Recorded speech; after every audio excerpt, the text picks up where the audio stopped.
The modern architecture of Kuwait rises above the desert. Oil, discovered 50 years ago, has made this the wealthiest state in the Gulf. Where the pearling and trading dhows once sailed, the leisure boats of the rich now skim across the waters. Close to the head of the Gulf, helped by a natural harbour, Kuwait long ago became a commercial centre and a market for the Bedouin of the interior. The first formal engagement for the royal couple was an audience with the Emir, Sheikh Jabba El Ahmed. Friendly links with Britain go back a long way. For 60 years, this independent country was under British protection. And this is the third time in the past 10 years that members of the royal family have come here. And then to a somewhat less formal meeting, with the princess visiting handicapped children. It's a private centre, established in 1971, with some government funding. The British government has also helped. And of course, a setting in which the princess herself could abandon any real formalities, which she quickly did. She heard about the work here. There are 127 in the residential wards. 10-year-old Shareem Rahman is one of them, all with severe mental or physical handicaps.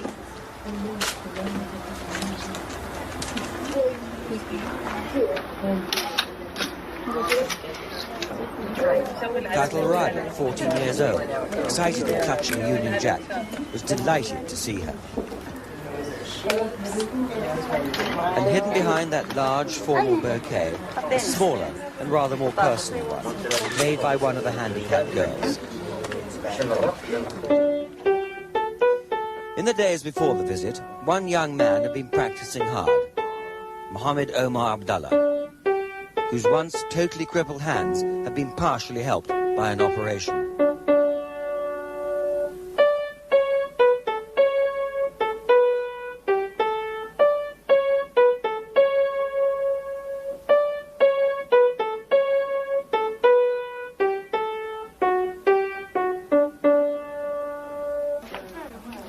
On the day, he was note perfect for the princess.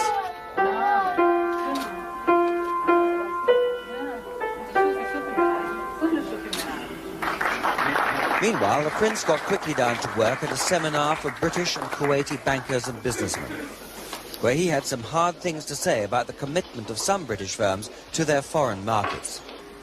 British firms are consistently losing out to foreign competition through an inexplicable inability to appreciate the long-term importance of investing in the establishment of a presence in the country with which you want to do business. Other countries take the trouble to do it. It may seem expensive, but it must be worth it if everybody else does it. So why can't we? But a more pleasant surprise that evening for British children after a long wait at the British Embassy. Not only did the princess come out and talk to them, but she was on her way to a royal banquet and dressed very much for the occasion.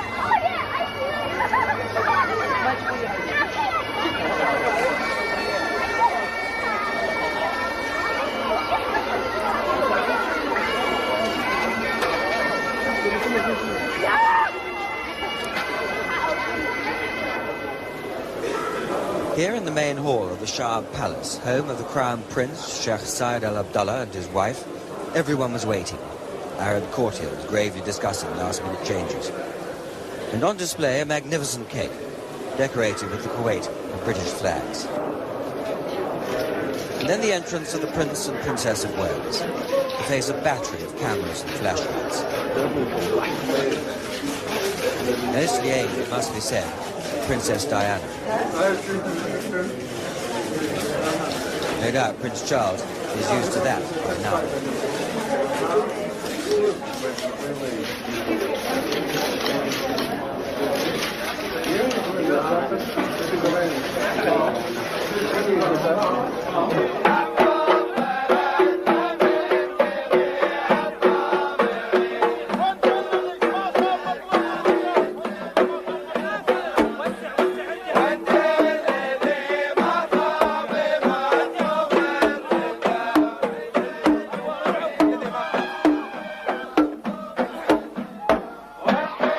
Kuwaitis are keen to keep alive old traditions and to remember a past which has never been written down, only passed on by word of mouth. And they're particularly proud of their National Museum, where a number of displays have been laid on for this visit. This is all part of the warm welcome. Here, confetti throwing isn't confined to weddings, although the somewhat stony-faced security man probably wished it was. All around, the continuous beat of drums, singing and dancing. And plates of sweets and dates and other Arab delicacies to tempt the princess.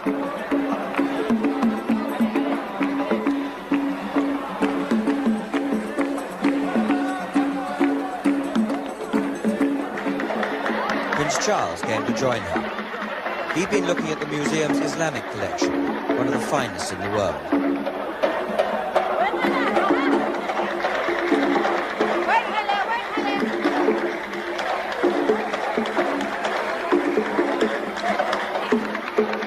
Eating a date is one matter, but it does make polite conversation more than a little difficult. One divan length away, Prince Charles was happily drinking his coffee. But the princess was still having problems. What do you do with your date stone when so many people are watching your every movement? Her husband showed her how, and all was well. Presents were exchanged. The princess slipping on a delicate black shawl, heavily embroidered with gold. For the prince, a rather more practical garment, also edged with gold. The princess also received a silver coffee set, while the prince got a silver falcon.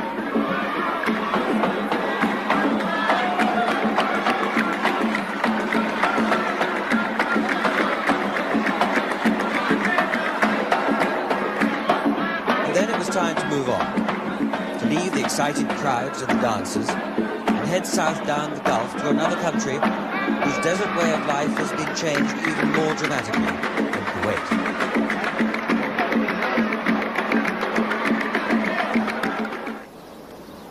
Here, the harshness of that desert life has now been softened. In Abu Dhabi, flowers bloom around the year. In the capital of the United Arab Emirates, water, desalinated from the sea, flows as freely as oil.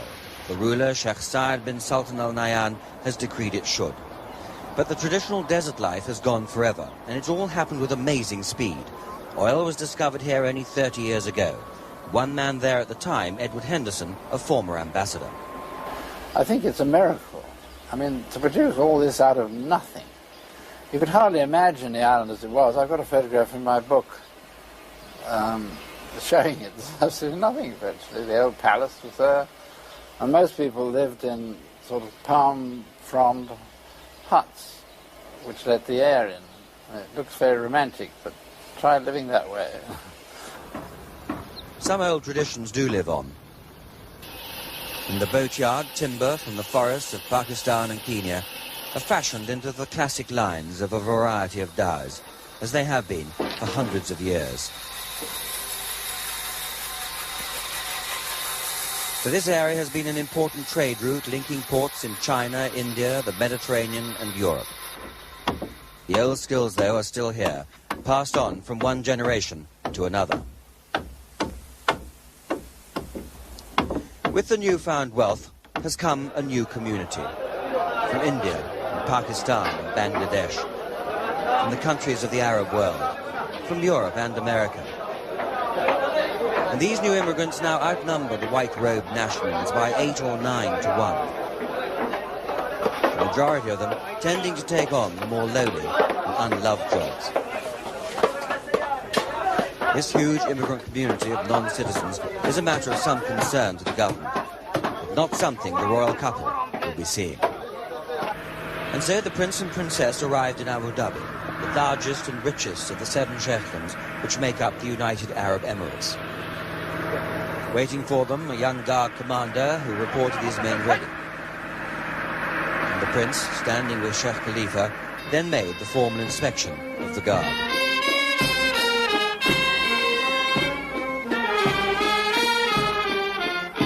The Princess attended to more civilian matters, working her way down the line of local dignitaries, the Prince now by her side.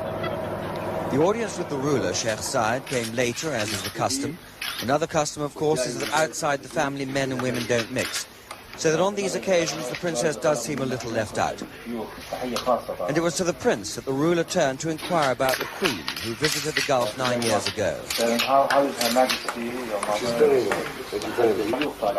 Very well, the prince said. This is a desert country with no permanent... This is a desert country with no permanent lakes and no running rivers. The palm-fringed oasis was the traditional place for rest and refreshment, but even these are now changing out of all recognition. Near the university city of El Ain, 100 miles from the coast, the oasis of Ain Fatal, Water of the Prophet.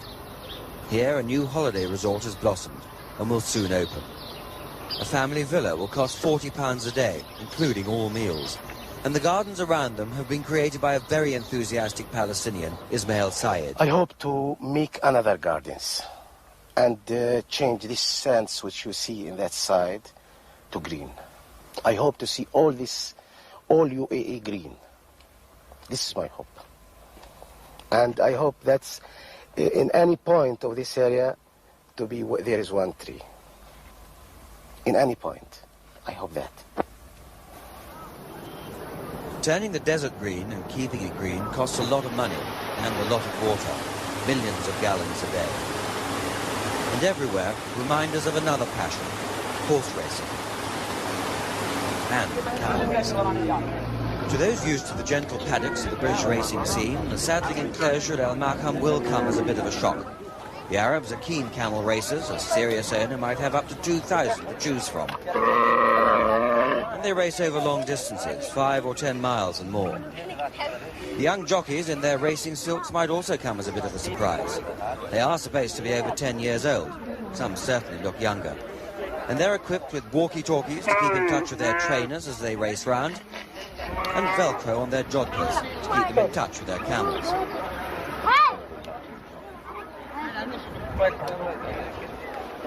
It is all rather different from Royal Ascot. But the prince seemed in good form as he arrived just before the first race, and the princess too was chatting happily to her hosts. It was explained to them that the young riders had heavier camels next to them to pull them along at the start to get them going. Then they'd be on their own. And that if they watched carefully, they'd see the races being cast off. There were some 35 actual contenders in this race. They came up to the start closely controlled. But the royal couple very nearly saw a nasty accident as they came under starters' orders.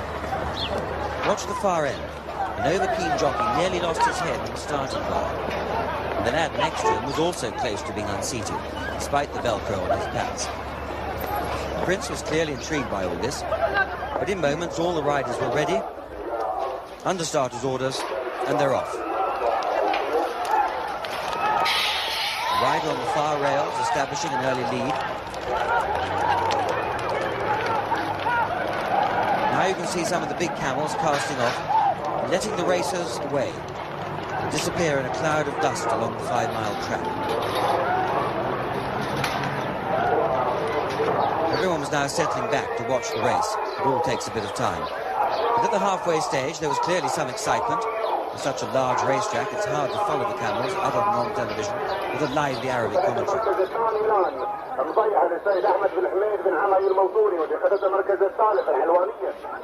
Into the final straight they came at last.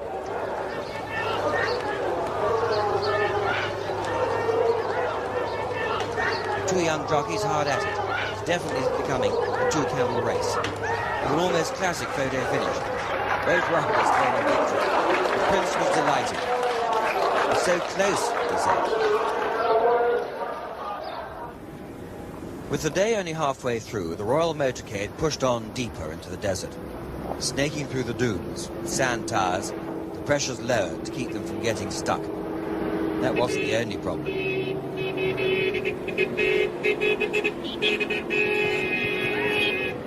With the lead car clearing the way, Prince Charles was able to speed along at the wheel of his Range Rover. Whether it's a plane or boat or car, he usually likes to be in the driving seat. Ahead of them lay the cool greenness of the Rabarakna oasis. Behind them, their desert escort. This was where they were to lunch. And a traditional, lavish feast was being prepared, laid out on carpets spread across the sand. An anxious chef made some finicky, last-minute adjustments as the royal couple approached. Soap, old English lavender no less, water and towels were ready to be offered to them, as is the custom here, at the entrance to the area shaded by palm fronds where they were to lunch.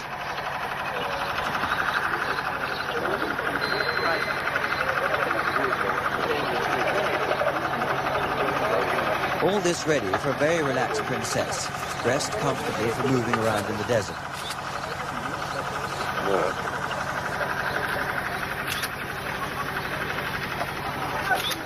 Indeed, she'd worn this very outfit once before in Saudi Arabia.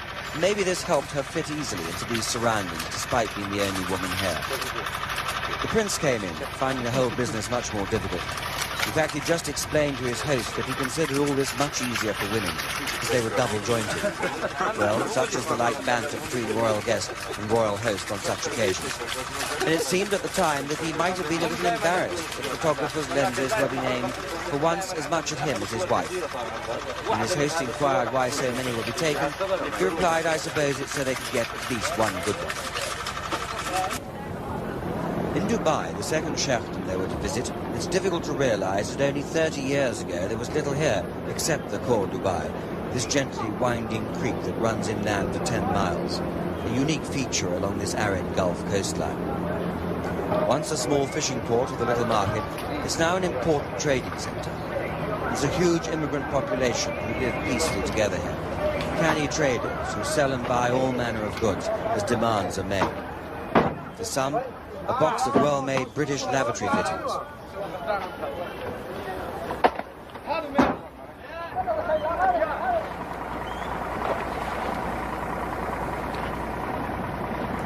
Oil, of course, is the basis for this newfound wealth, although Dubai's prosperity has for a long time been based on its liberal attitude to trade, which then has now attracted merchants particularly from India and Persia. Other long-established connections include the Royal Navy, whose first ship in here was the Seahorse in 1775. Among her crew, a young midshipman who'd had to be invalided home the following year. His name was Horatio Nelson. So here, too, the links with Britain go back a long way.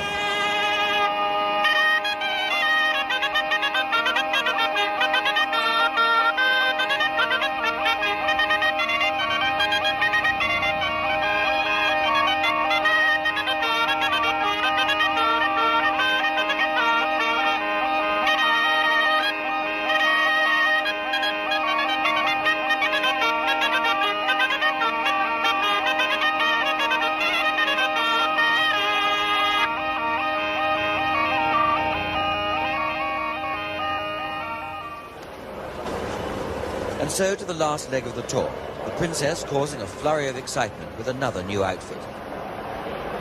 But no sign yet of the problems that were beginning to develop, because it was now that the Iranians, again raising the Salman Rushdie affair, protested about this tour, which they called an insult to Muslims worldwide. Indeed, the princess was looking very relaxed as she chatted to her host, Crown Prince Sheikh Maktoum. In any case, guests in Arab countries are always well protected. And the royal couple's Mercedes, lent by a local sheikh, was in fact heavily armoured against bombs and bullets. So the walkabout in the consulate gardens went ahead as planned. With hundreds of young girl guides and brownies and cubs lining the paths for a chance to see and maybe even talk with Prince and Princess. There's of course the usual cover and surveillance overhead, and a close watch being kept all round from the rooftops.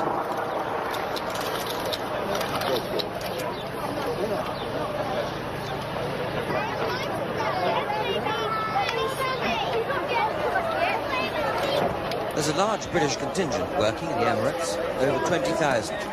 These young British children weren't disappointed with this visit.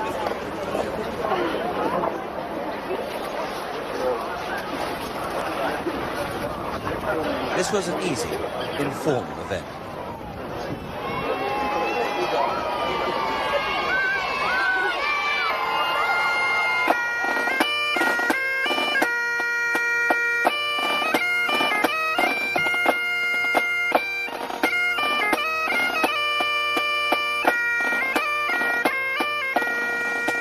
Later that evening, with the ruler's piper and drummer playing in the same garden, guests mingled easily at another royal reception.